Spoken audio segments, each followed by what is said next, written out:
put down that camera and strap in. It's time for a new episode of TogChat Live. Get ready for 60 minutes of wall-to-wall photography, including photo news, tips, and your photography questions in real time, with answers from your host, Olympus visionary Joe Edelman. Hey, that's me. How's everybody doing? Thanks for joining me again for another live episode of TogChat. I'm your host, Joe Edelman, and my mission, as always, is to help photographers like you to develop a solid understanding of the hows and whys behind great photography. As always, do me a favor, gang. Hit that thumbs up. Let your friends know that we are here on YouTube, streaming live right now. Twitter, Facebook, they're the fastest way to get the word out. You can click that little share button that's right underneath the video, or I'm gonna go ahead and I am gonna share the link right here in the chat window for you. You can go right ahead, click on that link, share it over on your social, let people know. Greatly appreciated. And of course, we got people here from all over the place. I love this. I've got Austin, Texas. I've got Ottawa, Canada. I've got Germany. We've got, let's see, who else here? Muertos from Chicago. I did Ottawa, Canada. I've got Lynn from New York. We got people from Elk Grove, California. Ronald, good to see you. Nick is here from Maryland. Steve from Michigan. Gord from Ontario. All over the place. So seriously, it is really, really cool to be able to come together and literally have a worldwide conversation about photography for 90 minutes. So please check in, let me know where you're from, say hi, hit that thumbs up, and of course, start posting your questions. I'm gonna tell you straight up, I've got some really, really good questions lined up already for tonight, but that doesn't mean that we don't want your questions. I will do my darndest to answer all of your questions in the next 90 minutes, all right? So let's dig in. I got a couple of little pieces of information I wanna cover really quick, and then I'm gonna hit these questions and hit them hard. So first of all, today is a special calendar day, right? So it is important that we note this day. Now, it's kind of a floating date because it may have been special for you yesterday or the day before, and it may be special for you tomorrow or the next day. But my day happened to be today. Now, what am I talking about?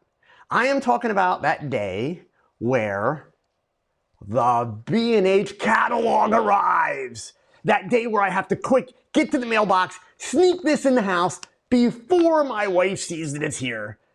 And it is indeed. This time around, how many pages are we at here? I haven't seen the page count. We are at 329 pages of toys. How cool, right? So, if you haven't got yours yet, or if you don't get them, and I realize some of you in some other parts of the world, I will apologize in advance.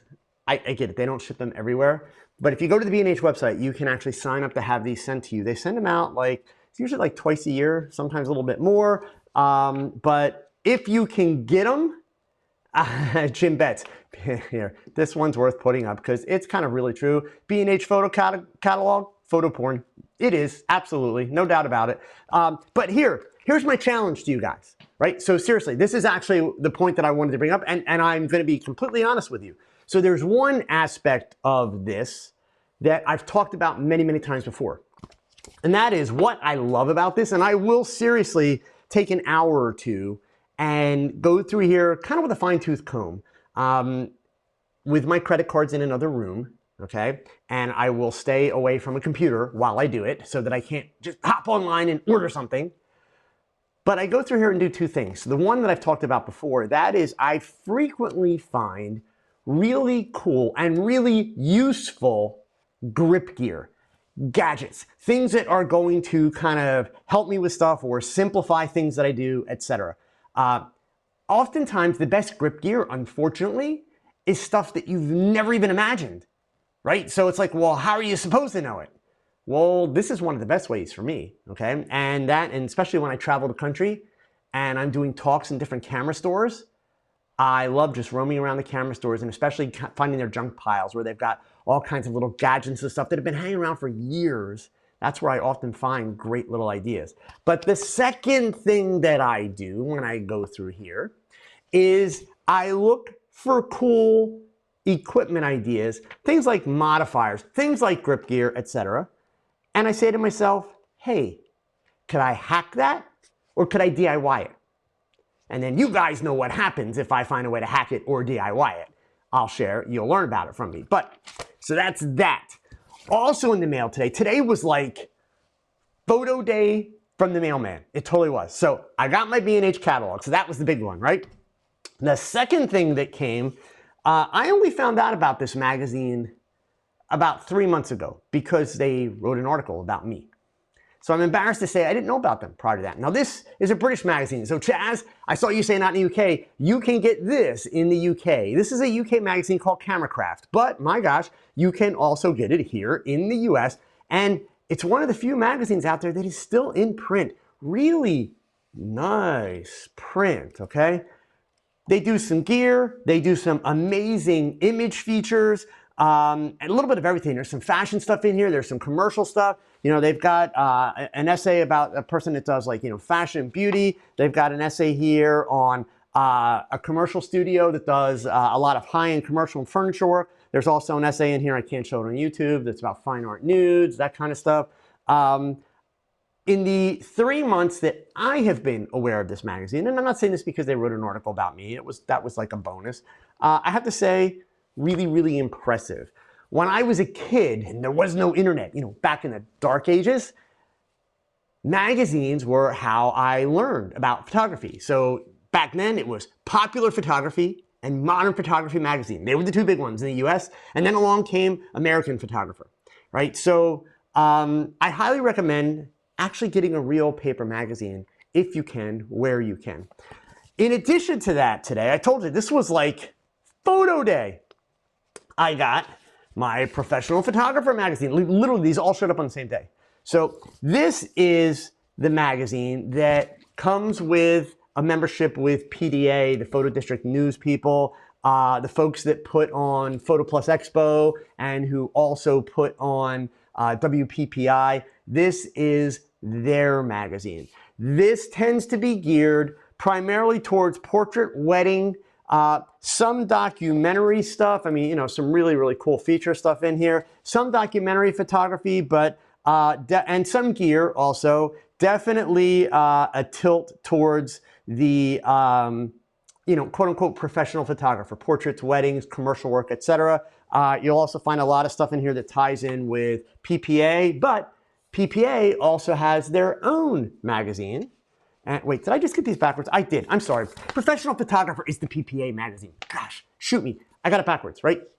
That's the PPA magazine. The other one is Rangefinder.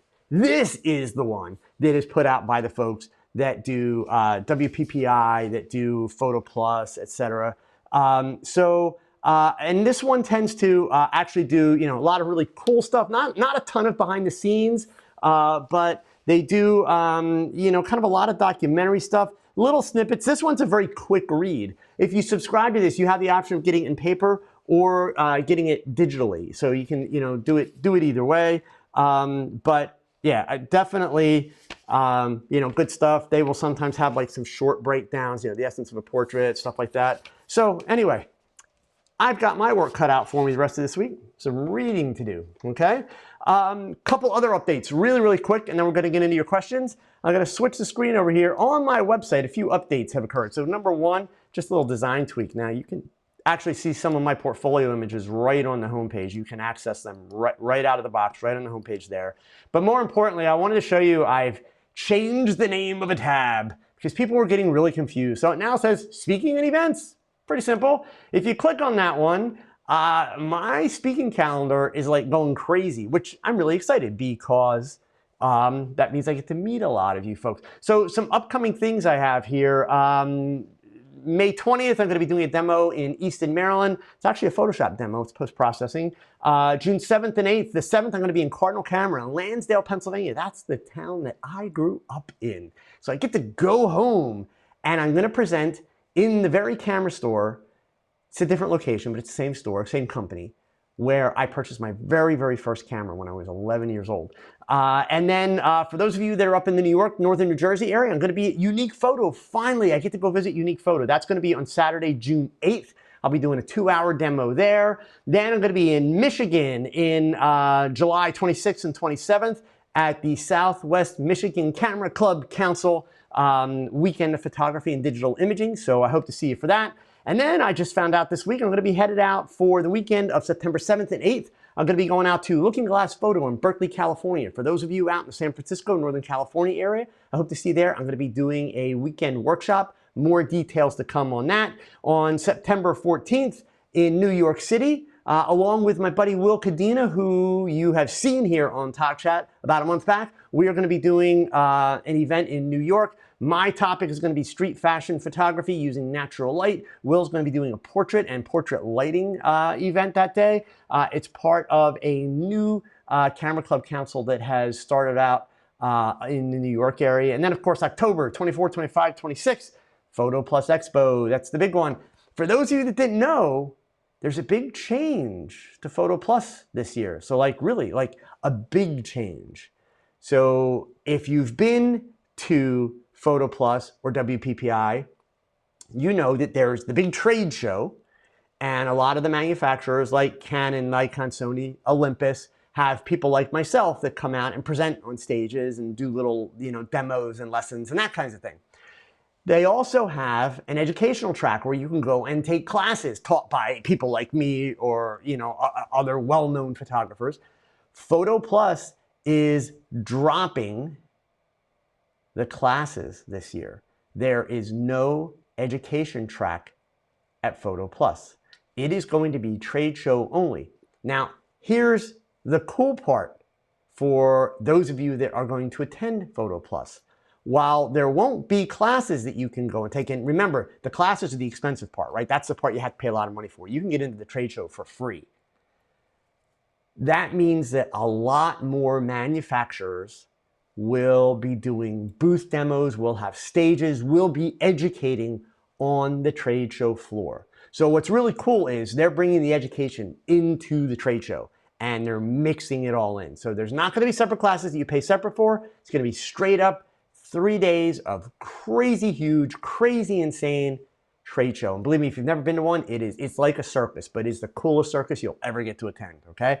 So that's in October. And then in November, I'm going to be out in Linwood, Washington, out near, Seattle neck of the woods at Kenmore Camera for their Digital Photo Expo. And there's even dates in here for next year. And I also just found out today that in September, for those of you from Austin, Texas, that you might have met me last year, I'm coming back. I'll be back for a weekend in September for a big Olympus event that's coming. So I will have more detail coming up on the website about that also. And then one last thing, and then we're into the questions.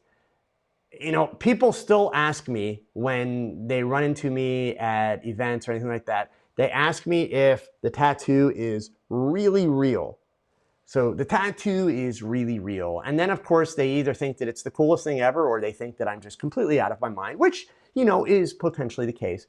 So I just wanted to let you all know, if you don't follow me on Facebook, and by the way, if you don't follow me on Facebook, I don't know why you don't follow me on Facebook, okay, but please follow me on Facebook. And here, if you need my Instagram handle, there's the Instagram handle, there's the Facebook handle. We'll go back to Instagram in a second. But if you follow me on Facebook, you already saw this, but I bought a new car. Now, I'm not like have to have a cool, fancy, expensive car. I bought a hybrid, right? But I used to have a Prius. Never thought I'd be excited about having a Prius, but when you figure out how much money you're not spending on gas, they're pretty darn cool. But I decided to go all out and continue my Olympus theme. So I got myself a 2019 Hyundai Ioniq. And yes, is it a Ferrari? I wish it was a Ferrari. No, it is a Hyundai Ioniq in Olympus blue. So who knows? I just may go ahead and get some Olympus yellow pinstripes put on that sucker, and we'll do it up right. I don't think I'll go so far as the logo, but the pinstripes, they're definitely a good possibility. All right, gang. So seriously, we got a lot of really cool questions, but I got time for more. So start typing, get them in there, right? So a couple questions came in on my Facebook group earlier today, and I wanna get to some of them. But one question here, Pateo tonight holds the record for getting here first and having a question first. So I have to answer Pateo's question first. Question is, Joe, would you lower your price for a customer who does not want, in quotes, too much retouching? Or do you stick to delivering the optimal quality and maintain your price even if you lose this customer? So, Pateo, the first thing I would tell you is, no, you don't lower your price. However, when it comes to pricing, negotiating, selling, right, those categories, perception is everything. So, first of all, when you establish your pricing and when you create your rate sheets or your website where you describe what's included and what's not included, there's absolutely nothing wrong. And I think that you should do the basic retouching. In other words, basic blemishes and flyaway hairs. Because keep in mind, flyaway hairs are your fault, not your client's fault, right? So basic retouching should be included in whatever it is you're providing them, whether you're selling them a print, whether you're selling them a digital file, whether you're doing a shoot where you're giving them one image at the end, whatever. The basic retouching should be a part of that finished image, included. However, the way you price it and list it is that you are doing basic retouching at no cost. Anything beyond basic is an additional fee. So what's beyond basic? I have really bad skin. I don't like my laugh lines because I'm 70 years old. I'm not, but the person that you're talking to. They decide that they don't like their nose and they want it thinner. Their teeth are crooked and they want their teeth thick. Their smile's a little crooked and they want their smile adjusted. None of that is basic retouching. None of that is stuff that you should that you should be including, at no charge. So that should be additional, okay? As far as, let's flip your question. If someone comes to you and says, I want to pay you for an image or for a shoot, I need you to do a portrait, but I do not want it retouched at all. Nada. If it were me, my first question would be, why? And then, if they're giving me something that makes sense and it's logical, then I would say, okay, that's the risk that you're taking. I understand that. That's fine. I'm not going to lower my price for that because I am offering the retouching for free, right? Hence why you're kind of pricing it out that way and breaking it down. So, Pateo, that would be my recommendation there, okay? So, all right, next one from Aaron Edwards. Do I have a favorite photo or photo shoot that you have done? Also, what's your favorite by another photography? Sorry if this has been asked before, or another photographer. Sorry if this has been asked before. So actually, Aaron, it has, and it's actually the source of my sign-off. My quote, your best shot, it's your next shot.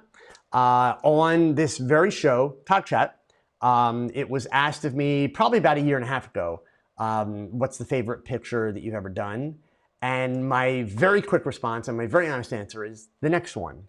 I'm a person that gets really, really excited about my photography when I do it. And for a couple days afterwards, there's a little bit of a high, like, yeah, this is cool. It turned out really great. I'm excited. And then I'm immediately bored with it. So, I have images that I'm really proud of. Right now, 2 images that I come back to a lot, like in my portfolio that I come back to a lot, my image of the white clown, the white face clown, and my images on the billboard are 2 images that really, I'm just really digging those images, but I wouldn't call them my favorite by any means, because indeed, I've got 50 ideas in my head that I'm really excited about. So I'm more excited about those ideas than the stuff I've already done. As far as favorite photo by another photographer, wow, there's a lot. I think it would be very hard for me. It would be very hard for me to pick one. There's maybe 2, and this is gonna confuse the hell out of people. But honestly, there are 2 pictures that will always get me to stop and admire them. And neither of them is in the realm of the work that I do at all.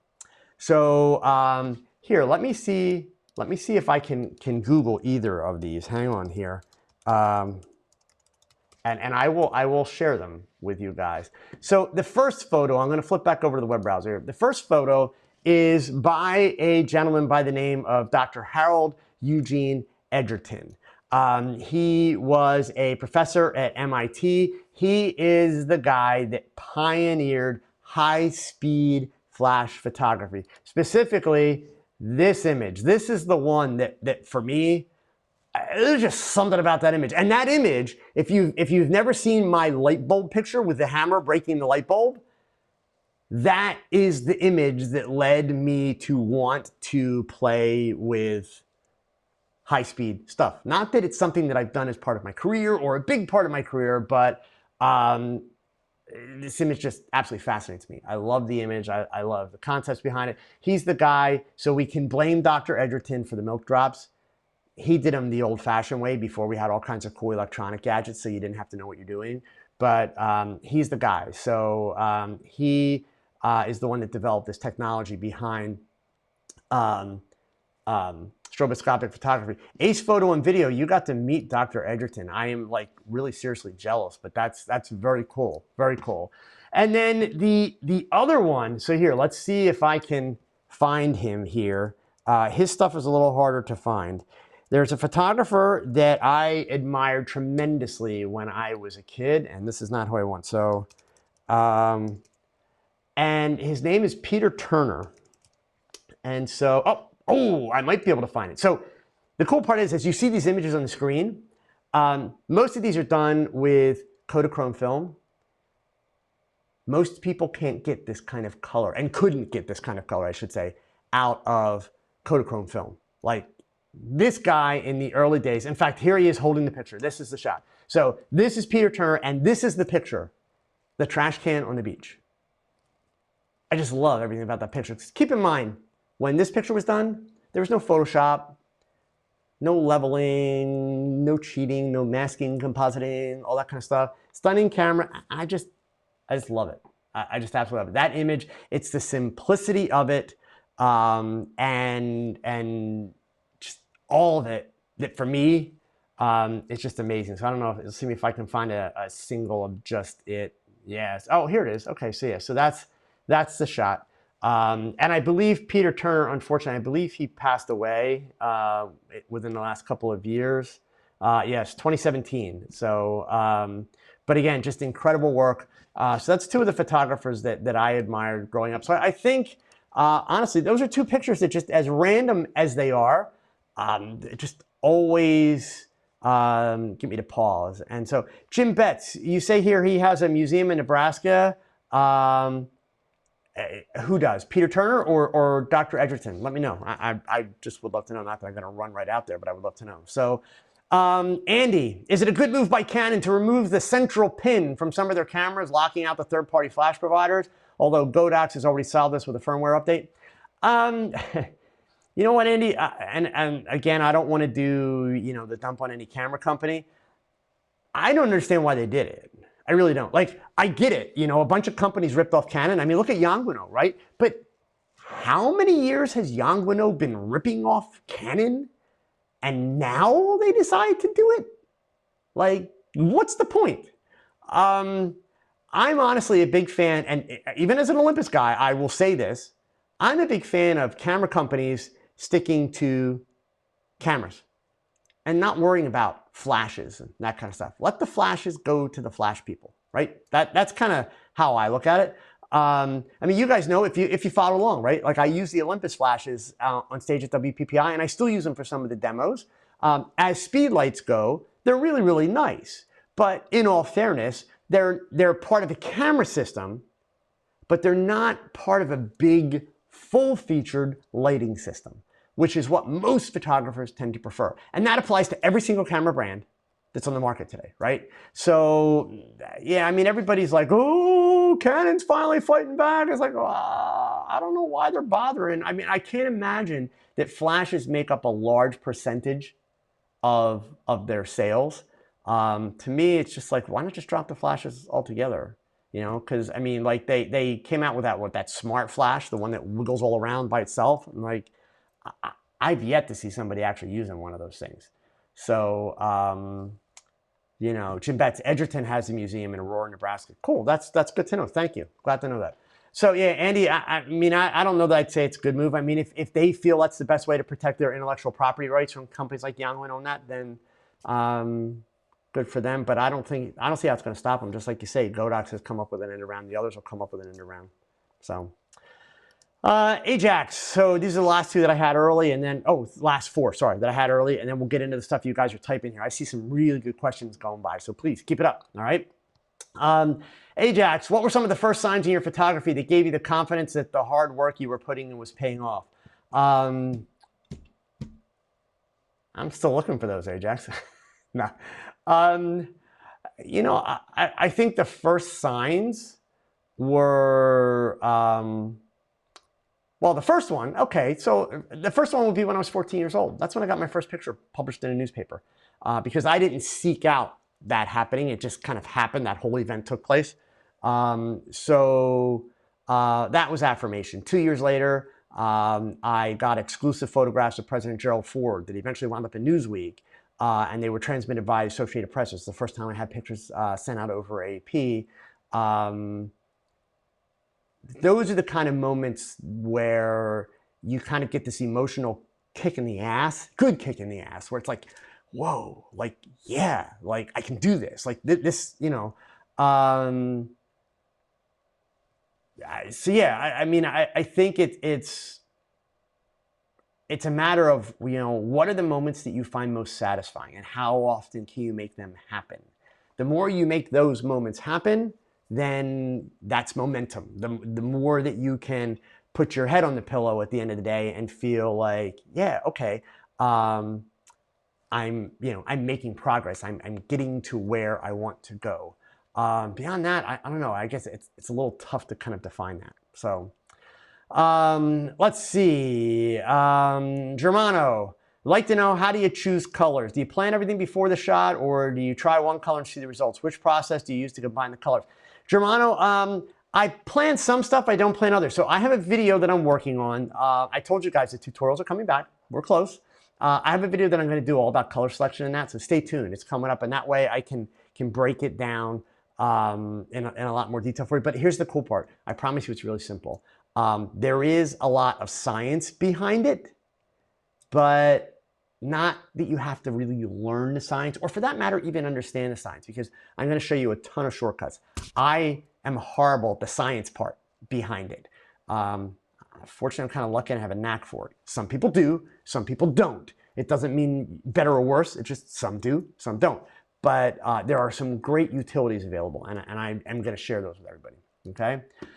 Darnell, what is the most important part in moving from being a hobbyist to becoming a professional photographer, be it wedding, event, corporate, or whatever else?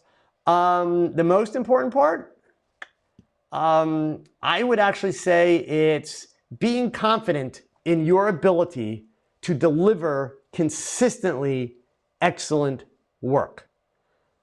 So the most important part in moving from being a hobbyist to being a professional, a lot of people say, well, are you making money? That's the important part. No, that's not the important part. No. Are you providing consistently great results? We'll settle for consistently good, okay? But are you consistent, and are you able to pick up that camera and go out with confidence and deliver the product that your client is expecting, right? That's the key. Understand that, one of the things that's happening in the photography world, and this is not bad, this is evolution. The world evolves. One of the things that's happening right now is we have more part-time professional photographers than we have full-time professional photographers. And that's okay. It's totally okay. You guys have heard me talk before. I have a video about the fact that being a professional has nothing to do with working full-time or part-time. It has nothing to do with how much money you make. In my opinion, being a professional is about the way you present yourself, the way you handle yourself, the way you behave. Okay? So I think honestly, the most important part is being confident that you can provide consistent quality results. Okay? All right, and let's see here. Going up. All right, Steve, I know I had a couple questions from you, so I'm going to scroll back up and get to some of these ones that Steve did here. Let's see. I'm going back up in the scroll gang so that I get everybody's. Okay, so Steve Wilkie. Steve's got like 4 interesting ones tonight here. So number 1, I talk about what made you pick up the camera, and he's asking what makes me put down the camera. That's actually a great question, and it's a really good question. I am at a point in my career where I don't have to hustle quite the way that I did when I was younger. So I don't have a problem putting down the camera to enjoy a moment. I've talked a lot about my 4-year-old grandson. He'll be 5 in October. He has no issues whatsoever about looking at me like straight up after like 2 minutes of me aiming a camera at him. He's like, Joe Pop, no more pictures, done. Put the camera away. Like, that's it. He doesn't want it. And it's funny because it's like, you know, he gets it. Like, I'm the guy with the camera. I'm going to take his picture. But he will tolerate so long because what he really wants is he wants my attention. He wants me to play with him, right? There is a lot of value to living in the moment. I lived a lot of my life looking through a camera lens, and I'm blessed to have been able to do that. Absolutely blessed. But there are some things that I just want to be able to experience. I want to be able to see them, feel them, understand them, consider them, and they don't need to be recorded, right? So I think it really depends on what it is in that regard. To give you kind of a metric, I'm the kind of person when I go on vacation, I don't need tons of vacation pictures. I don't take a lot of vacation pictures. I rarely take professional cameras, Olympus or otherwise, on vacation because it's vacation. I want to be in the moment. I want to spend time with my wife or my family, whatever I'm doing. I'm not there to take pictures. And the idea that I'm seeing things that I may have never seen before or may never see again, the fact of the matter is that since I'm on vacation, I'm probably not seeing these things at the optimal time of day to photograph them. So at best, I'm going to take a snapshot. And that's not what I do. So Steve, hopefully that helps out there. So Anthony, thank you so much for the super chat, man. So Anthony's question here, let me scroll back down and find that, and then we'll go back to Steve's question. So which Olympus camera is good but cheap? I'm looking to replace my phone camera for a small camera. Well, okay, so Anthony, in all fairness, let's take the cheap word out. Cheap does have connotations of like poorly made. I would encourage you to consider, so if you're simply talking about making a move from like a phone camera to something small that you can stick in your pocket, a camera like the Tufts GG5, awesome camera, even does 4K video, literally pocket size, has a zoom lens built in, so no interchangeable lenses, right? So that would be kind of the step up because you still have so much more quality, so much more capability. Even has a microscope macro mode that allows you to do incredibly close macro shots, tack sharp, really, really well done. Or Anthony, another one you might want to look at is like the EM10. The EM10 is going to get you into interchangeable lenses, reasonably priced, it's basically like a really small version of a pro camera, or even like an EPL, the EPL9, which I did the video about on YouTube. So here, let me switch over to YouTube really quick, and let me find you that video here, and I'll share the link. There we go. Bear with me 1 second here. Whoops. Okay. Try that one more time. There it is. Okay, so the Pen EPL9. Let me get the link here. So you might want to try something like this, Anthony. Another great camera, reasonably priced, small, lightweight. And if you have additional questions, I'm pretty sure you follow me on social media, and if you don't, you need to reach out. I'll gladly, kind of help you work your way through them, because it really depends on really exactly what you want to do with them. But yeah, I mean, it's definitely a lot of options, in that regard. So Ronald Owens, What do you think of Luminar 3 to edit your photos? I'm actually very, very impressed with what Luminar is doing. I think that they are coming up with some great technology in their software, and I think that they're doing a really, really great job of kind of simplifying and streamlining the post-production workflow. Here's the challenge. If you're very well versed and very comfortable with Lightroom or Photoshop, you kind of have to retrain yourself, right, to go use Luminar. But I would say across the board, don't ignore Luminar at all. So I'm not saying, hey, you got to go out and buy it. You might want to go ahead and try try a sample version of it just to get a sense of what they're doing. But yeah, they're doing some really great stuff. So I give them a lot of credit. My man Eric, I know who this guy is. Heck yeah, I'm doing lots of flare now. So get ready, Eric. Eric was at my workshop this past weekend up in Syracuse, New York, and the favorite lighting technique of the day was flare. We did a lot of stuff with flare, and I got to tell you, the attendees at that workshop. This was the Professional Photographers Society of Central New York State. It was held at Rick Needle's studio in Syracuse. Awesome studio, awesome group of people, and we spent an afternoon where I was their assistant after I did my demo and a little lesson. I was their assistant while they photographed Monet. Yes, folks, they got to photograph Monet.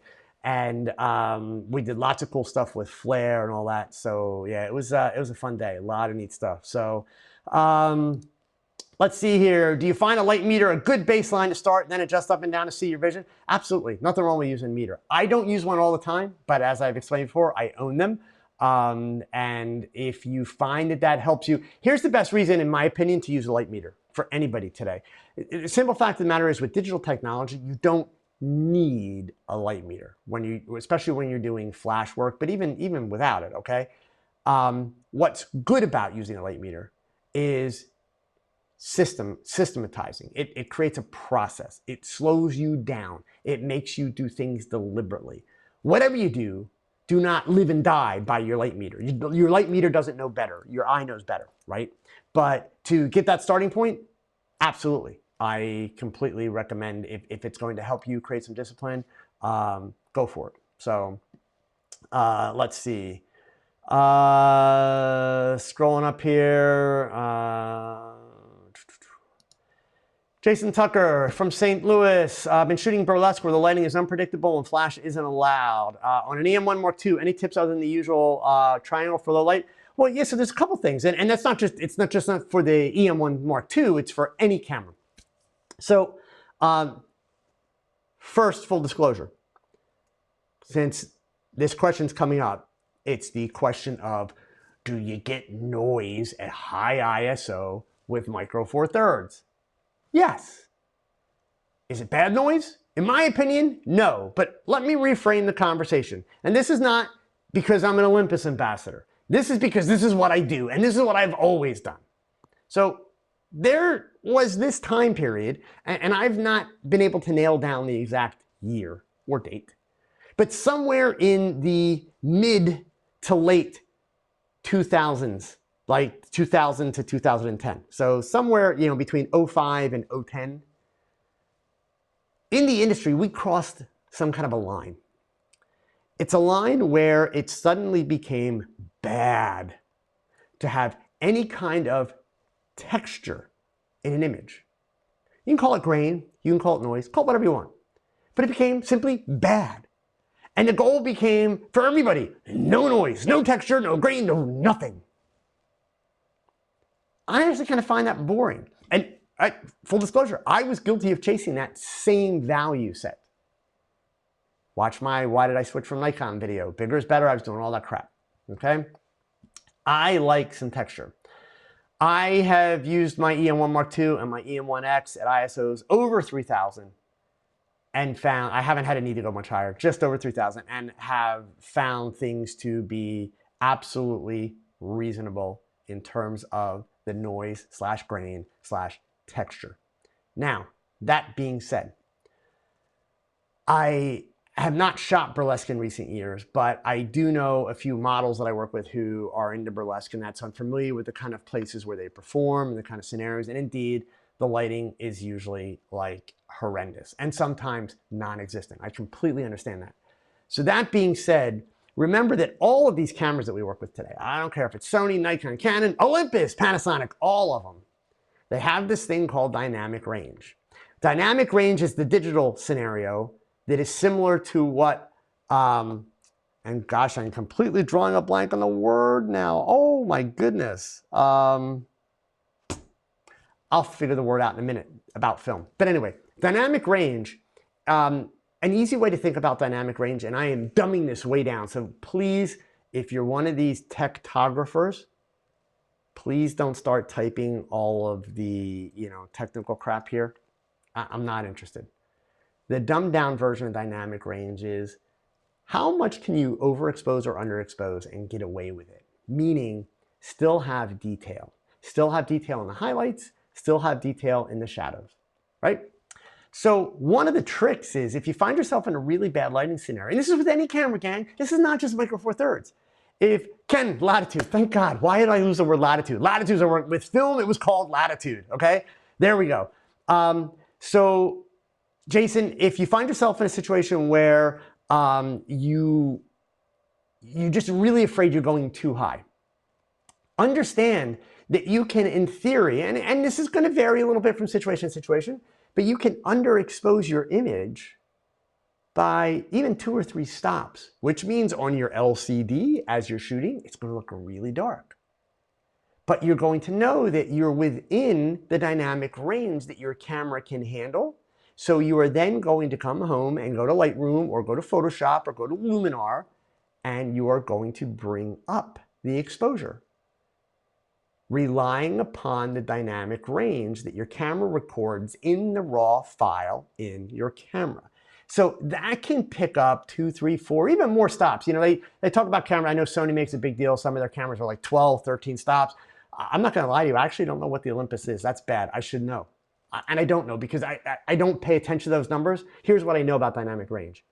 All the cameras on the market today, all the cameras have way more dynamic range than we need. Because you can't take it all the way to the limit. You take it all the way to the limit, you're sacrificing things, period. You just are. So I'm by no means saying that even you Sony users can go and underexpose 13 stops and still have a good image.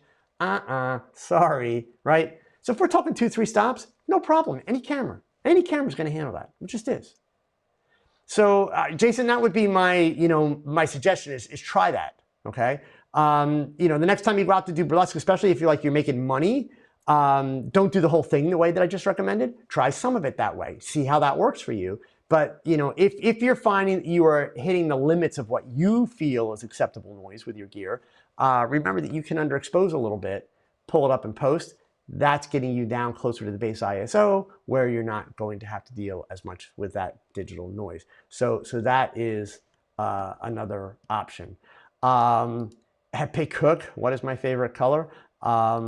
It splits between red and blue. How's that? Okay. Let's see here. Scrolling back up. Lover Guy. I hope your daughter's there just so she can hear me say Lover Guy. Yep, Minolta 3F. That's a good camera for sure. Let's see here. Going back up.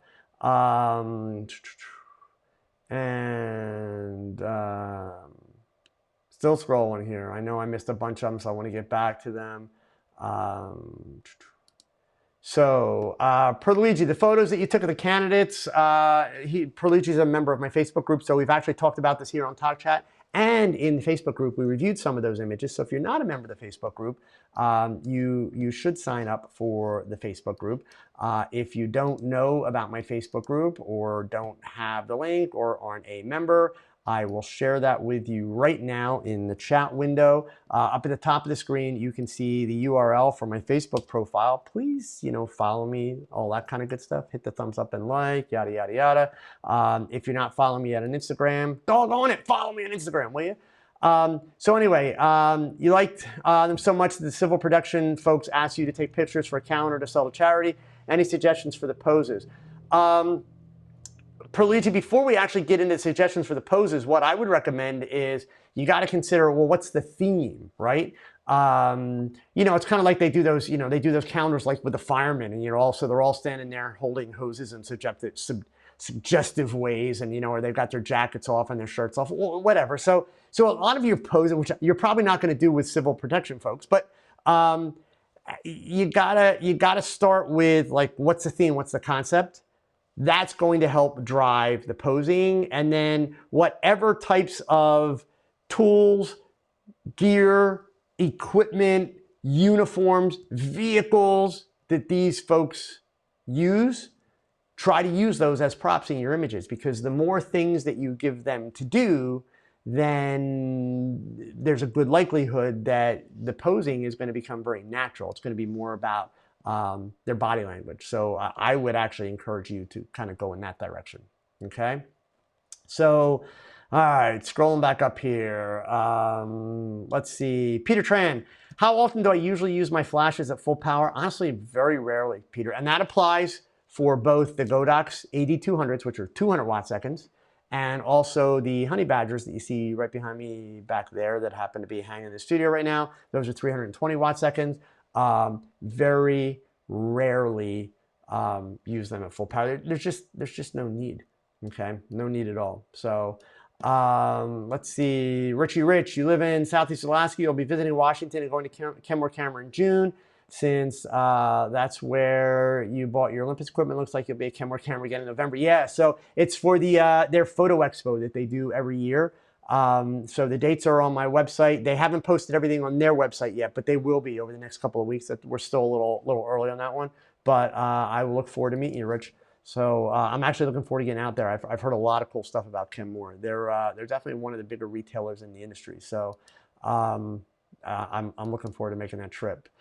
Jeffrey Bowens, in one of my previous live chats, you recommended a company that you use to outsource your images. Can you please say it again? Actually, I didn't say it out loud. What I mentioned is, in fact, let me see. Bear with me one second. Let me see if I can find their URL. So I deal direct with one of the owners of the company. But let me see if I can get you their website address. So bear with me one second here. Because I don't actually deal with their website. So it's usually what I tell people is to join my Facebook group, and I'll put you in touch with him because he is a member of my Facebook group. So yeah, here is their website. So I got it. Yep. So here's their website. It's called Clipping Path Land. Oh, goodness, I don't need all that. Let me get rid of that. Clipping Path Land is the name of the company. The gentleman that you want to ask for when you contact them is Saheen, okay? Great young man, super responsive, really, really good service. And I would also encourage you to go ahead and join my Facebook group. Saheen is a member of my Facebook group, and so if you come into the group and post that you're a new member and you're looking for a retouching service, he will definitely make himself available to you.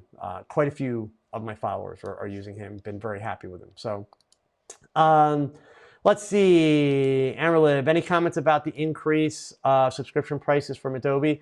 I'm not gonna lie, I haven't followed all the drama. I saw that happened, and then I thought I saw something that they rolled some of that back. Here's the thing that I think we just have to be honest about, right? People like to make Adobe the bad guy. I don't see Adobe as being a bad guy. Their software is amazing. Are they making millions of dollars off of us? Well, yeah, but every company in the world exists primarily for one reason, right? It's to make money. Their products are the best. The simple fact of the matter is there are alternatives now. You have Skylum and Luminar doing amazing things. Affinity, a lot of people really like that. There's a lot of options going on, a lot of things happening, which puts a lot of pressure on Adobe, which I think is great. So just like when people are like, well, do you want to see Canon fold or Nikon fold because they can't get their act together? I don't want to see any of these companies go out of business. God, if Adobe would go out of business, that would be the worst thing for photography ever. So, it's funny, gang, and I'm just saying, like, you all spend thousands and thousands of dollars on camera gear that you don't need, and then you piss and moan about the software to get the job done. Just saying. And while certainly not all of you, a lot of you, want to or are trying to make money with your cameras. So if you're trying to become a pro and you can't make enough money to pay for that Adobe subscription, then you have much bigger problems. I'm just saying. I'm in a little bit of tough love there, okay? But I got to be honest, like, that's just it. So if I had to choose between being able to afford Adobe and maybe buying a couple extra gadgets, Adobe wins. It's important. It's really, really important. So yeah, I don't see it as being a huge thing. Again, I haven't heard all the details. It sounds like they did a little bit of a course correction, but prices are going to go up. So yeah, Bronze Zombie, thanks for the inspo at the end of the last TogChat. Grab your camera and got some of the best macro shots that you've ever taken. Awesome, very good. Glad to hear that. If I had anything to do with that by getting you started, then I'm thrilled. Thank you very much. So, all right, scrolling way back up here. I know that I missed a bunch in the beginning, so I'm just going to go all the way back to the beginning and we'll come from there. So I did Pateo's question. All right, here's one. I've heard of exposure bracketing and played with it several times. Recently heard of ISO bracketing to create an HDR shot. Any thoughts on this? ISO bracketing is exposure bracketing. I mean, I realize they're doing it a different way, but it's all part of the exposure triangle, right? So yeah, I mean, it's all a matter of what you're trying to protect. If you have a situation where both your shutter speed and aperture are very critical, then ISO is going to be the best way to bracket. If that's not the case, then you can do it with your shutter speed or your aperture. So yeah, I mean, gets the job done, that's all that matters. But they're all part of the exposure triangle. So and let's see, Steve, I told you guys, Steve had a couple good ones tonight. So this one, he's just trying to get me in trouble here. Joe Edelman, talk about people who influence you. Is there anyone, reveal no names, that you just hate or despise, and why? Well, hate and despise are bad words. The 20-year-old version of me would gladly hate and despise somebody. I'm not proud of that, but that was the young, aggressive, cocky punk, right? At this point, yeah, there are people that irritate me. You've heard me talk about some of them, right? I mean, usually though, the irritation is not the person, it's about decisions they're making. It's about decisions they're making because I would like to try and hold people to a higher standard. One of the things that I've learned the hard way doing this YouTube stuff and educating, it's all well and good to have a bully pulpit and be able to stand here and have people listen and follow you, but there's a responsibility that goes along with that. It's a big responsibility. And it's humbling. It's ridiculously humbling when somebody then pays you to travel and you walk into a camera store and there are 40 or 50 people that have, taken the time to drive somewhere to sit down and see you and talk to you and learn from you. And these are people that live states away and thousands of miles away. There's a responsibility that goes with that. And I'm not trying to make it something it's not. It is what it is. The fact that people put that kind of respect in you and what you have to say. So the people that I'm irritated with, they're people that I don't feel that they truly appreciate the good fortune that they have. And don't get me wrong, every one of them worked for their situation, worked very hard for their situation. But I do feel that they could be using it, they could be using their situation much, much more effectively and much, much more for the greater good. Really, my goal, I get messages all the time. Why do you do this for free? Why do you give all this information away? Why not charge for it? You could be charging and making thousands and thousands of dollars on classes. I could be. But, this is part a karma thing. It's giving back, right? And it's part the fact that, I really believe that this knowledge is not knowledge that is mine alone to have. It is to be shared. All this photography stuff should be shared. That's what you do with something that you're passionate about and that you believe in. So, so yeah. So anyway, that's my take on that. But definitely, yeah, they hate despise. And I know that's what you meant, Steve. Don't worry. So, but yeah, that would probably be a little bit far. So Steve's got another one. He's not done. If I could be Bill and Ted and go back in time, what location or instance would you travel back to and why? So the cool part is, I shouldn't admit this, I've never watched that movie, but I know exactly what movie you're talking about, and I know the concept, so don't worry. Steve typed this one early. In fact, I think it came up right before I started the show because I did see it. And so I had a few minutes to think about it before I went live.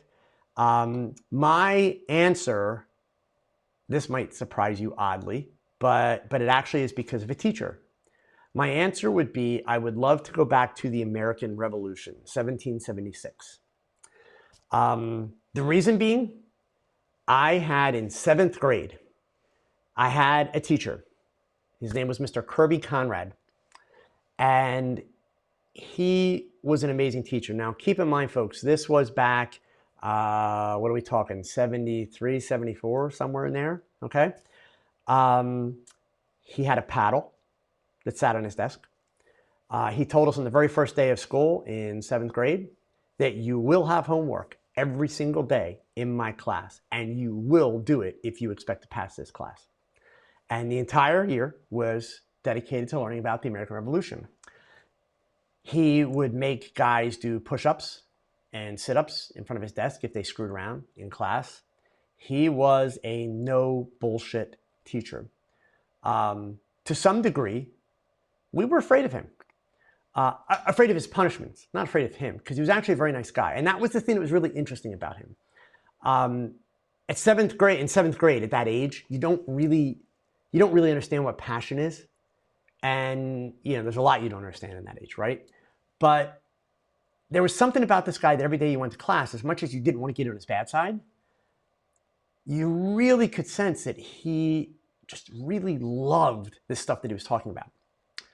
And he had fought with the school district that I was in for 3 or 4 years, I believe, to get permission to take a class of his students to Williamsburg, Virginia, which is, about 5 hours away by bus, okay, or car, to have an immersive experience in colonial living and what it was like then. And so I was fortunate that the year I was in his class, that's when he finally got permission to do it. And they pretty much threatened his career, like, don't screw up if anything goes wrong, you're done. So right before we went, he handed me a brick. So for those of you who don't know what a brick is, I'll tell you in a minute. He handed me a brick of Echtachrome slide film and said to me, you're going to do a slideshow when we come back. I didn't even know what a slideshow was. He sent me to the guy in our school district who was the media person. His name was Randy Spade. And Randy worked with me. And I did a slideshow using 7 slide projectors on 3 10-foot by 10-foot screens. It's pretty cool. But anyway, what I walked away from that 7th grade history class with was an incredible appreciation for the time period that we refer to as the American Revolution. What people went through, what they were fighting for, how our government in the United States came to be. And I don't want to get into any political stuff, but obviously, one of the things that's great about living in the United States, for those of you that don't, is our governmental system is very, very flawed, but it's the flaws that actually make it work and make it survive. And, all you got to do is look around the rest of the world and you can understand that. Obviously right now that's being challenged quite a bit. And good, bad, or otherwise, I want nothing more than to see our country come out on the plus side of all this. It's not about right or wrong at this point. It's about let's look out for our country and let's look out for our Constitution, all those things. But so that was a really long answer. But if I could, Steve, I would love to go back and experience that time period for a short period of time, because I'm not going to lie, I like all the modern amenities that we have, right?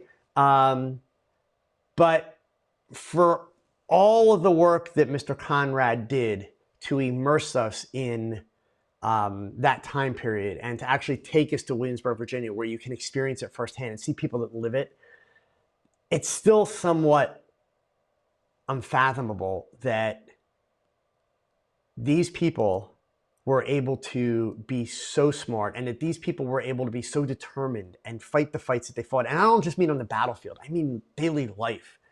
I would love to see it. I would love to document it. I would love to understand that. Because, you know, these people created something that 200 plus years later is still going strong and, you know, one of the best systems in the world. So I hope that wasn't too sappy, but that's my answer. So, all right, let's hear. John Wilson, you're late. That's all right. You got here. It's all good. So Peter Gentry. Oh, Peter, you apparently have not been here for the last few weeks. Thanks for your time. Any tips for effectively and safely navigating sites like Model Mayhem? Avoid them? But no, that's not the answer you're looking for. So Peter, I'm going to assume that you're a photographer, number one.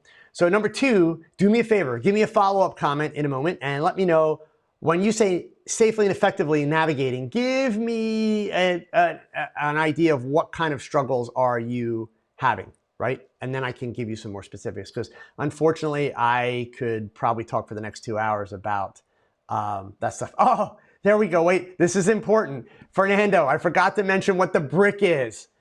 When you use, I'm glad you reminded me.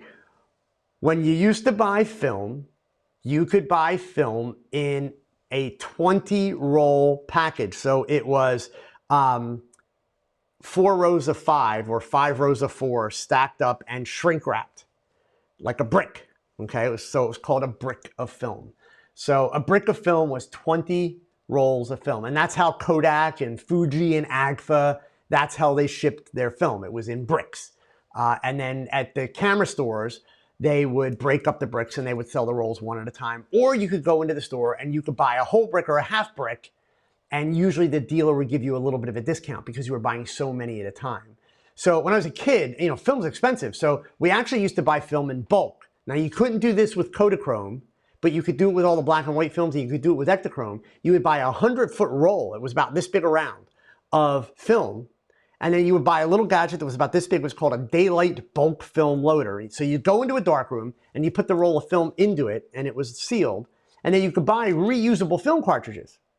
So you would take the reusable film cartridge apart and take a little piece of masking tape, open up the flap where you'd have about 2 inches of film sticking out, and you would tape the film onto the end of the spool. Assemble the cartridge over top of it and lock it in to the little grooves in the bulk loader, close the lid, and then a Watson loader. There you go. Wet dog, dry fly photography knows a Watson loader. That's exactly what I'm talking about. Watson was the brand name. So then once you dropped it in, you would turn the crank to load the spool. Basically, every turn was 1 frame, okay?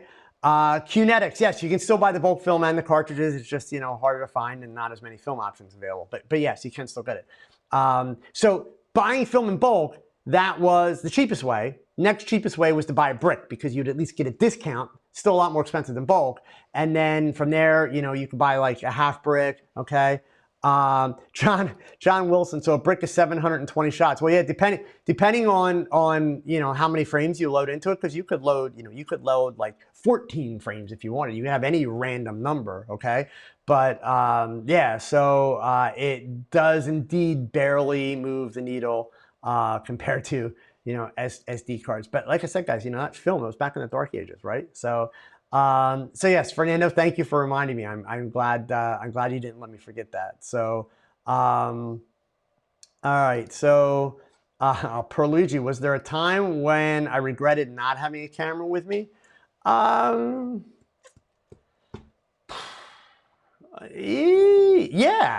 But I'm trying to think if there's one that's like, oh my God. Yeah. I mean, there's been plenty of times. I talk a lot about 2 guys that I idolize who are fellow Olympus visionaries, Jamie McDonald and Mike Baining. There's a guy local to me. I don't know if he's watching tonight. His name's Ryan Fisher. He happens to be a fellow Olympus user, but that's not why I'm mentioning him. These guys I idolize because they are machines, meaning they shoot every day. Every day. Like, they are posting pictures every day. Like, a day without shooting for them is a really, really bad day. I've never been quite that intense.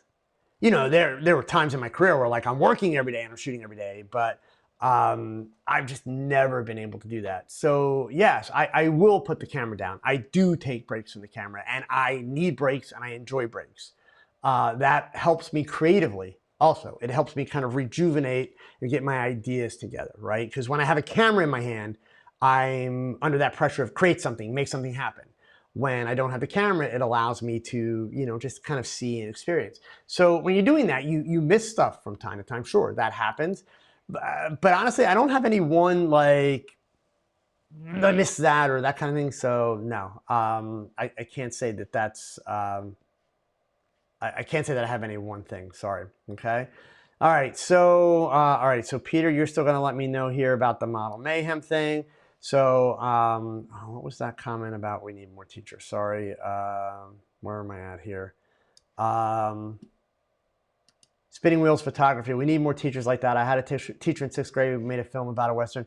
You know, I absolutely agree. I can't speak for the rest of the world, but here in this country, teachers, unfortunately, are horribly overpaid.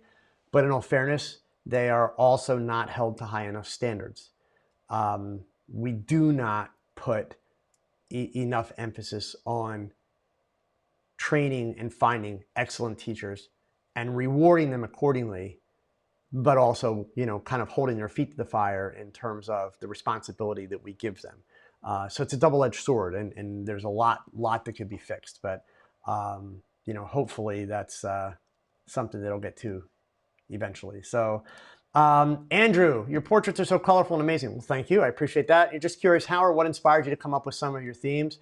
The short answer that I give people, Andrew, is drugs. I'm kidding. So, that's what I used to like to tell people face to face, because I just look at their face then and they're like, is he serious? Does he really mean that? No, it's not drugs. I've never done drugs. I'm one of those boring people. You know, honestly, Andrew, sometimes it's an idea that pops into my head. Other times it's literally a thought process of, that seems like such a dumb idea. I better try it. It just kind of in the moment. I think what I can tell you, because none of that's really helping you. I think what I can tell you, though, is the most important piece to make that happen is this. Trust your gut. Be willing to fail by your gut, period. You have to. You simply have to. The more that you trust your gut and fail, because believe me, gang, I'm really, really serious. This isn't some cool, like, meme quote. If you're not failing, you're not learning. As a photographer, if you are not failing, you are not learning. At my workshop this weekend in Syracuse, the comment came up before about ooh, look at that, HDMI 2, here it comes. The comment came up about flare, okay? That's because as one of the attendees was setting up a shot, the rim light that they were using was really, really close. You know, like, here's a subject, the rim light was in close this way, and they moved on a little bit more of an angle without intending to, and suddenly all this flare pops up. And the initial response was, oh crap, flare. But then as we're looking at it, it was like, oh crap, flare, cool. Like, it was actually really neat. And so what wound up happening is a lot of people started playing with the flare. And there were people there, Eric, who's been here in the chat tonight, there was a moment where he did a shot with flare, and I watched him. I watched him as he was looking at the back of his camera, and I could tell from his body language, he doesn't really like flare. But there was something about the flare that was in front of him in this picture with Monet with the, you know, the big afro wig on. There was something that he kept staring at, because there was something that was calling to him and saying, hey, this is kind of cool. It's not that he was in love with it, but he also realized, like, okay, I hate flare, but there's something there that's interesting, okay? So, you know, you got to understand that oftentimes your best failures are going to lead you to the best ideas. So hopefully, Andrew, that actually gives you a little bit more that you can can work with, okay? JG, then you're learning all the time. Hey, man, believe me, the day you stop learning, pack it in. That's my rule. That's my goal. The day that I stop learning about photography, I'm finished. You guys will not see me on YouTube. You won't find me on social media. That's it. I'm done. It's game over. So, Tony, what do I feel about the average client expecting a big DSLR to be a pro? Me being someone who just started in the business with a mirrorless, I get judged a lot by having a small lens. Is this where I'm supposed to make some penis joke or something? I'm sorry. No, that was inappropriate, wasn't it? Sorry, gang. Tony, I'm not, obviously I haven't walked in your shoes. So I can't say that somebody hasn't actually judged you. There's plenty of idiots, morons, and you know what's in the world, right? There just are. That being said, I will tell you from my experience, more often than not, when photographers feel judged over their camera, it's actually their own insecurities. And all jokes aside, like seriously, all jokes aside, John Wilson, so size does really matter. I know we could do 1,000 jokes now, right? But seriously, all jokes aside. So Tony, I don't know you. I can't speak for you. I don't want to put words in your mouth. But when I read your statement the way it's written, it really sounds more like it's your own insecurity than it does some obnoxious remark someone may have made. Because believe me, if somebody said that to me, I would probably have a really smart ass remark back to them. You know, I have a feeling that these people that judged you were not your client. If it was your client that judged you, your response should be very simple. Well, those images that you saw on my website, the ones that made you hire me, this is the camera that took them. So I don't know why you're concerned about the camera. That would be the response. That would be the honest response, the sincere, appropriate response. If it's a matter of some other jerk with a camera made some obnoxious comment, well, he's just a jerk. Ignore him. Like, so that part's on you, right? That's your own insecurities. But if your client made that comment, the paying client, then explain to the client, you liked my work, you hired me. This is the camera that created that work. It's very simple, okay? All right, so let's see here. Scrolling back up here. Joe Longo, how does the G9 compare to the EM1 Mark II or the EM1X? Have you ever done a comparison video of these? Joe, have you ever seen me do a comparison video of anything? Just saying. That would be like Tony Chelsrup, Tony Chelsrup, yeah. Tony Northrup, I was not trying to butcher his name on purpose, swear to God. Tony Northrup, Manny Ortiz, he's Mr. Compare Things, you know, whichever, those guys. Yeah, that's not me. I don't like, so I can only give you the answer, and this is not because I'm an Olympus guy. I talk about this in my Why Did I Switch video. I talk about it all the time, so no BS. I don't like the ergonomics of Panasonic, period. Just don't like them. So it's not even an option for me. People ask me all the time, like, hey, how come you don't talk about Fuji? Like, you switched from Nikon, did you look at Fuji and that? No, I didn't look at Fuji because I don't like the ergonomics. I had already tried Sony and I don't like the ergonomics. So that's cool. Like, I don't like it. That doesn't mean it's bad. I've never said, oh, they're bad, right? So yeah, unfortunately, I can't help you there, Joe. My simple advice, Joe, if you live in the United States, do not purchase a camera based on what some idiot on YouTube tells you. Me included, okay? Go to a camera store, pick them up, put a disc in them. Even if they won't let you like rent the camera or loan the camera, put a disc in the camera store. They'll let you do this and take a couple shots there. And then pick up the other camera, put the same disc in it, take a couple shots and the same things. Pick up the other camera, put the disc in it, take a couple shots, same things. Go home and compare them. Make sure you take the time while you're doing those 3 cameras and taking that time. Handle them, hold them, try different lenses on them. Try comparable lenses, right? So like if you want to shoot like, you know, with a 45 because you like to do portraits, well, try the Panasonic 45, try the Olympus 45 on theirs, etc., and get a vibe for it. Then make your own decision. And as far as all the stats, you can compare all that stuff online really, really easy, okay? And if you're smart, my advice, don't go to YouTube for that comparison. Go to the corporate websites, read the stats. That's all you gotta know. What are the stats? Done. Okay. But yeah, it's not gonna help you to ask some YouTuber which is best and what the comparison is. I mean, literally, that's geartographer talk, and I'm definitely not a geartographer. So, Mariano, where'd that question go here? There it is. What's the best function your first camera can have? The ability to take pictures. That's such a random question, Mariano. I mean, honestly, for your first camera, you wanted to take pictures. That's all. Once you start to develop things that you like to do, then you're gonna look at, you know, at does the camera meet those needs? But yeah, you don't want any specialized features in your first camera. Get a basic camera. If you're just learning photography for the first time, get a basic camera. So, okay. Chaz Mass, 45 millimeter. Yeah, I can talk tonight. 45 millimeter for portraits. Yep, hell yeah. Remember, I'm a micro four thirds guy. So that 45 millimeter is a 90 millimeter full frame equivalent. Okay. So, all right, let's see here. Scrolling back up. So I missed a couple back in the beginning. Let's get back there. So scrolling back along here. Let's see. Gord Smith, Ontario, Canada. You managed to capture the most recent blood moon during the winter. You were in minus 32 degrees centigrade when the camera froze. My first response when I hear that is, well, it freaking serves you right. What were you doing outside at minus 32 degrees centigrade? That's why I'm not a nature and landscape photographer. Just saying.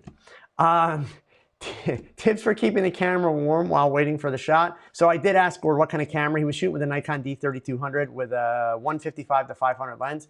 So certainly some of the higher end cameras are going to work at lower temperatures. Honestly, what I would do is either consider getting, you know, one of the silicone sleeves for it, which will contain heat, so you make sure the camera's nice and warm before you go out. That'll help. Also, you could take out, you know, the hand warmer things that you can put in your pocket. Take extras of those and place them on the camera while you're sitting there. You could, you know, depending on what you have available, even take like a small box to put over the camera while you're waiting. And you know, if you are able to take some kind of a small battery operated portable heater or some of those hand warmers and place them underneath the box so the heat rises up into the box, those kind of things, and almost anything is going to help. But basically, yeah, you want to try and kind of insulate it. I'm not the right guy to ask though. So I'm kind of solving problems from the standpoint of a studio shooter, right? Because yeah, pretty safe bet you're never going to see me post a picture from minus 32 degrees, just saying. So, Kashino, do I still use the Tokino 100 millimeter for portraits regularly? That would be a big no, but not because I don't like it. I still highly recommend that lens. I'm no longer shooting full frame. I now shoot Olympus. That's why I shoot the 45 millimeter, okay? So yeah, if you have the ability to get that lens or you're thinking about it, I highly recommend it. Nothing's changed, absolutely. If you're shooting APS-C or full frame, definitely, you know, definitely a great lens. So life's beautiful. More and more photographers are into selling presets. How do you feel about presets and whether or not to purchase them? Honestly, so look, several of my good friends in the YouTube and photo education world, okay, sell presets, right? So they're my good friends and I respect them and I love them. But honestly, I feel like you're an idiot to buy a preset. I just do, okay? Make your own, right? You buy a preset, so why? So your pictures can look exactly like the other guy? So basically you just want to be a zombie photographer and not think, and you're willing to pay to not think. And like, what's the point, right? Make your own. It's not that hard. In fact, there's tons of tutorials online that show you how to make your own. So just, you know, make your own and get on with it. That would be my advice. I think it's absolutely ridiculous to buy presets. So that being said, my presets will go on sale next, no, kidding. No presets for me, not happening. So, all right, Andrew. What are the main things you're looking to fix when you send your portraits for retouching? How much retouching do you personally handle? I'm currently training myself to retouch professionally. Then the first thing I'm going to tell you, Andrew, is don't send anything out. I happen to know Andrew is a young man, really talented photographer. You need to learn it. You need to learn it hardcore, so don't you dare send it out. Anyway, that being said, Mr. Bowden, thank you so much for the super chat. I really appreciate it. Thank you. As far as what are the main things I'm looking to fix, so the obvious thing is, blemishes, flyaway hairs. That's a big thing. From there, it's, am I doing the frequency separation? Am I going to blend skin tones? If you're looking to do professional retouching, Andrew, and you really want to bring yourself up to speed on that, then spend a lot of time learning about blending and blending skin tones. That's really, really important. You see so many really, really cool shots that people are doing, and they're really, really like getting their game on, but their post-production game's not there. And so the skin tones are all over the place and all random and that kind of stuff. That's a big part of it. Since switching to Olympus, so again, let me give everything in context, full disclosure. Since we were talking about Sahin and a retoucher a little bit earlier, since switching to Olympus, I have been doing all of my own retouching for one primary reason. That being, and I've talked about this before in the past, if you want to work with a retoucher, you don't just find a retoucher and send them your files and say, here, make it look good. That's not going to happen. It's a lot like working with a makeup artist. You have to communicate. So you have to know exactly what you want done and how to do it in order to communicate properly to a retoucher. And they may use a different technique, but it's important that you are able to communicate properly with the right language, what needs to happen. So that being said, honestly, since I've moved to Olympus, I'm finding myself having to do less and less retouching. One of the things you guys have to understand about full frame, you've got so many more megapixels, you're seeing so much more crap on a person's face. Go with a few less megapixels, you don't see all that crap. You don't have to retouch it. It's great. It really is, truly. So I'm spending a fraction of the time retouching my images. And again, you guys have seen my transition. My work has not suffered. I would actually argue my images have gotten better since changing because I'm having more fun. I'm having a lot more fun in the studio with what I'm doing. So, but yeah, in terms of what I would do myself right now, it's all of it. Will I go back to using Sahin? Yeah, I certainly, I'm thrilled with his work. It's just, I'm still really, as far as I'm concerned, really getting, accustomed to my workflow. And I just haven't gotten behind to a point where I need to send it out and do it. So that would be my answer there. Okay. Let's see here.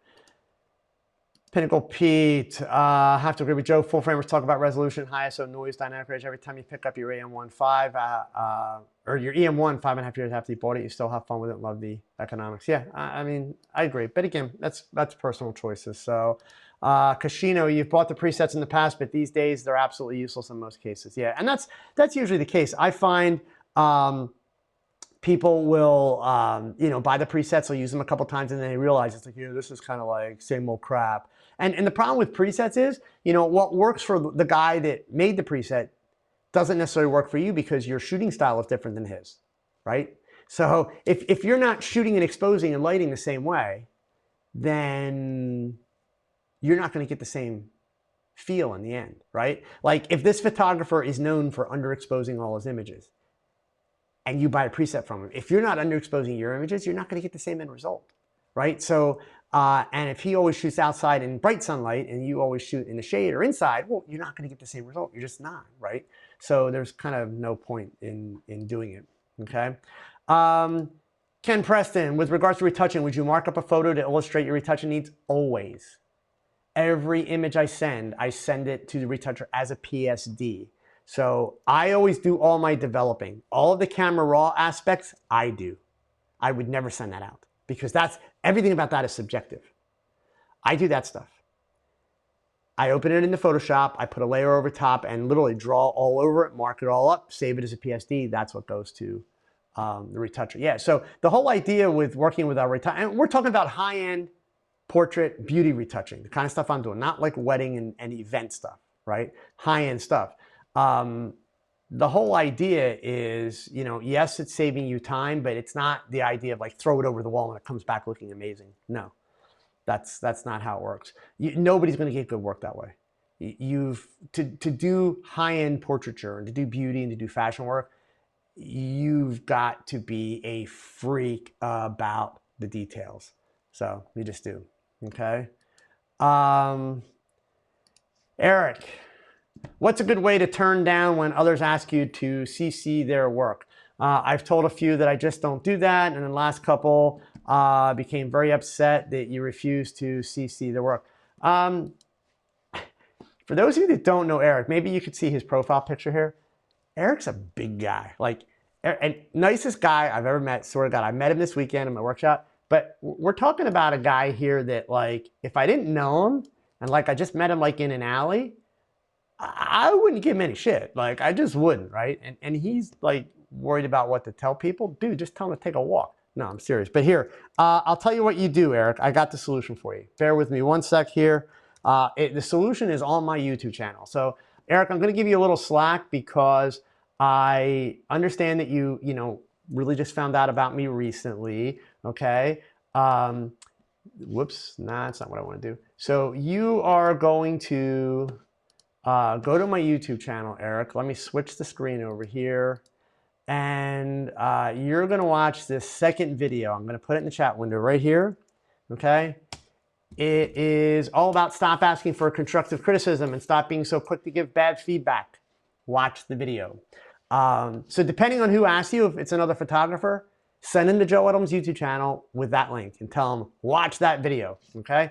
But literally, everything you need to know to solve your problem is right there, I promise, okay? All right, FN89, okay? Do I plan on having any workshops in Ottawa, Canada or New England? Hopefully, soon. If all goes well, and all I can say is if all goes well, after this week, I've actually got a really cool announcement that's going to mean a whole bunch of workshops. But I really can't get into it until I'm sure. I don't want to be putting it out there. But yeah, I mean, the good part of it is FN89 is that if I don't have something set up, Olympus is sending me like all over the place. So I will tell you, if you have a local photo retailer that sells Olympus, that's where you start.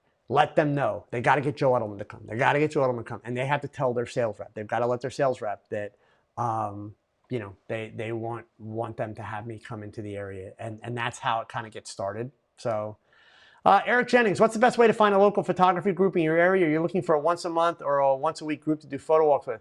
Honestly, just typing, there's this thing called Google. First of all, Eric, it's spelled Google. Go to Google and do, camera clubs your area, and also go to meetup.com or download the Meetup app, and you'll find stuff in your area. There's stuff everywhere. Really, there's tons of it. So, Captain Ahab, Dallas, I would love to. I can tell you I'm going to be in Austin in September. Or September or August. Gosh, like I'm even forgetting the dates now. Because I just found out about Austin today, like literally just found out. Austin is in August. More details to come. That one's not on my website yet, but I know that trip's coming. So hopefully more soon, okay? Let's see, Pinnacle Pete. Ooh, we're getting tight on time here. All right, let's see as many we can get in. You want to get skin texture in your portraits, but do you ever use skin smoothing to any degree? Did you ever? Well, I don't use any skin smoothing, but yeah, I mean, I'll be the first to admit, if you look at the skin in all of my images, it's perfect, right? So, remember, I'm doing kind of, beauty and fashion type portraiture. So, I want perfect skin, and I make no apologies for that. But there has to be texture in the skin. There has to be pores. So that's kind of my limit. So I don't use any smoothing techniques, but indeed I do, use a lot of healing brush, a little bit of cloning stamp, and I want that skin to be perfect as much as possible, okay? So, all right, let's see if we can get a couple last ones in here. Scrolling up.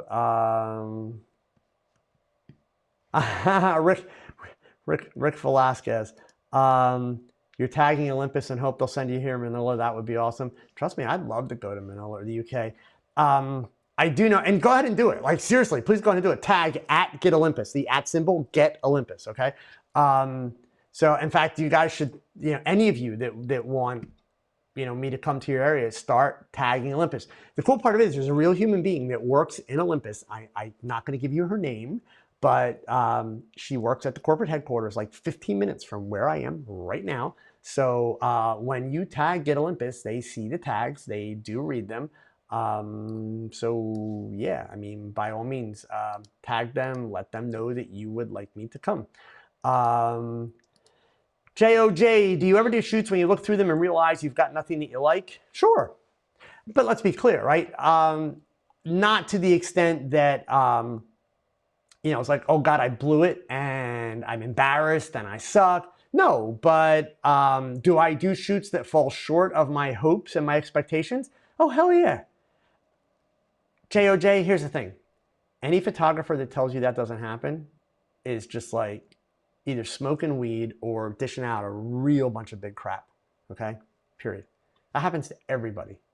Now, it's never okay. You can't just say, oh, well, no big deal.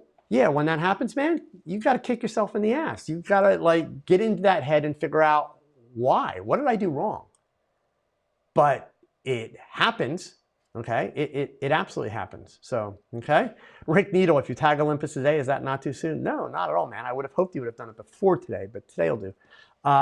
So, yeah, J.O., I mean, seriously, understand that when you look at, and believe me, I'm not digging on any photographer. It could be Annie Leibovitz. It could be Joe McNally. It could be whoever you want. Their portfolio, the stuff that you see, that's their best work. Nobody shows every image that they do, like ever, right? So,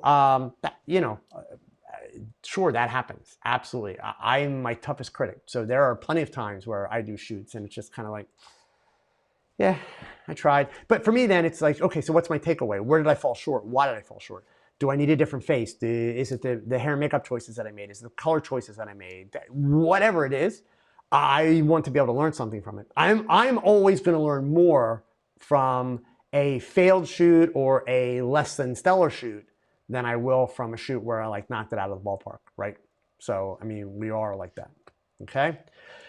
All right, gang, so listen, it is way past 90 minutes. So, you know the drill, 180 minutes before next week. Come on, man, if you can't find 180 minutes to take pictures during the week, what are you doing here? And even worse yet, why do you have a camera? So please, make sure, use that camera. Pick it up, have some fun, okay? All of you folks that are here from Syracuse tonight, great to see you again. I'm looking forward to still seeing more of your pictures, so make sure you post them this week. And Eric and Rick and all you guys, I will be reaching out to you on social media because I'd like your permission to actually show some of your pictures next week during TogChat and show some of the behind the scenes pictures from our workshop and how much fun we had, all that kind of stuff. So, gang, you know the drill. Please remember the... Thanks for watching another live episode of TogChat. Now, pick up that camera and shoot something because your best shot is your next shot. So keep learning, keep thinking, and keep shooting. Adios.